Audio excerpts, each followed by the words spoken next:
नमस्कार, हमारा नाम है समरीन और आपने देखना शुरू कर दिया है लाइव सिटीज। बीपीएससी द्वारा आयोजित शिक्षक भर्ती परीक्षा का परिणाम जारी हो गया है।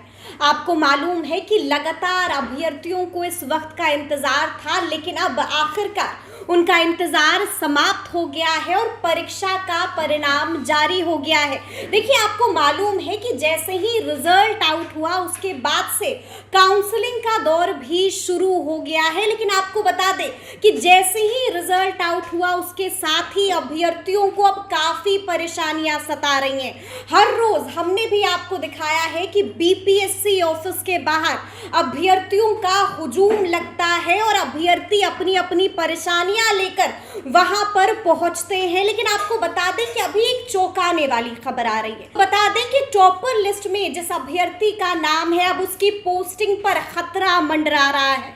आपको बता दें कि काउंसलिंग के दौरान उसको रिजेक्ट कर दिया गया है, जिसके बाद से एक बार फिर से हंगामा खड़ा हो गया है। पूरा मामला आपको तफसील के साथ इस रिपोर्ट में बताते हैं। दरअसल आपको मालूम है कि बीपीएससी ने 24, 25 और 26 अगस्त को परीक्षा आयोजित की थी। आपको मालूम है कि 1,70,000 पदों को भरना था, लेकिन आपको मालूम है कि जब परीक्षा का परिणाम आया तो 1,22,324 अभ्यर्थी उसमें सफल हुए थे। यानी कि आप ये समझिए कि कुल मिलाकर अब भी 50,000 पद खाली हैं। आपको बता दें कि अब जब से रिजल्ट आउट हुआ है तब से अभ्यर्थियों को अलग अलग तरह की परेशानियां सता रही हैं। देखिए, आपको बता दें कि किसी को काउंसलिंग के दौरान रिजेक्ट कर दिया जा रहा है, तो किसी को वन रिजल्ट वन कैंडिडेट वाली समस्या सता रही है, तो किसी को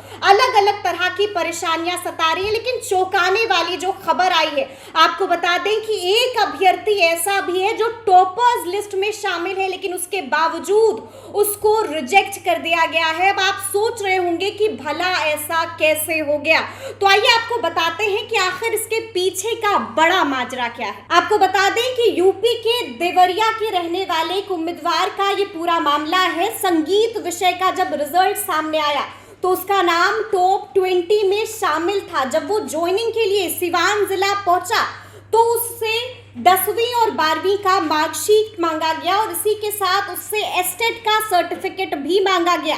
सर्टिफिकेट ना होने के चलते उन्हें रिजेक्ट कर दिया गया है। देखिए, आपको बड़ी जानकारी हम बता रहे हैं कि सर्टिफिकेट ना होने के कारण उसे रिजेक्ट कर दिया जाता है। यानी कि आपको हमने बताया है कि आखिर इसके पीछे का पूरा माजरा क्या है। आपको बता दें कि सिर्फ यही अभ्यर्थी नहीं बल्कि इस तरह की समस्याएं जो है वो अलग अलग अभ्यर्थियों को भी सता रही हैं। देखिए, हमने आपको बताया है कि हर रोज बीपीएससी ऑफिस के बाहर अभ्यर्थियों का हुजूम लगता है और इसी तरह की परेशानियां लेकर वो आते हैं। देखिए, अलग अलग तरह की चीजें कही जा रही हैं। कोई ये इल्जाम लगा रहा है कि बीएड वालों का रिजल्ट कैसे आ गया, तो कोई ये इल्जाम लगा रहा है कि एक ही इंसान का 2 जगह चयन हो गया है जिसकी वजह से हमारी हकमारी होगी। तो कोई ये इल्जाम लगा रहा है कि फेक डॉक्यूमेंट्स जिस कैंडिडेट का है उनका भी सिलेक्शन हो जा रहा है। यानी कि अलग अलग तरह की आपत्तियां अब अभ्यर्थी जो हैं जता रहे हैं। यानी कि परीक्षा एक हुई थी, जैसा कि मैंने आपको हर बार बोला है कि परीक्षा एक हुई थी, लेकिन अब परेशानियां अभ्यर्थियों को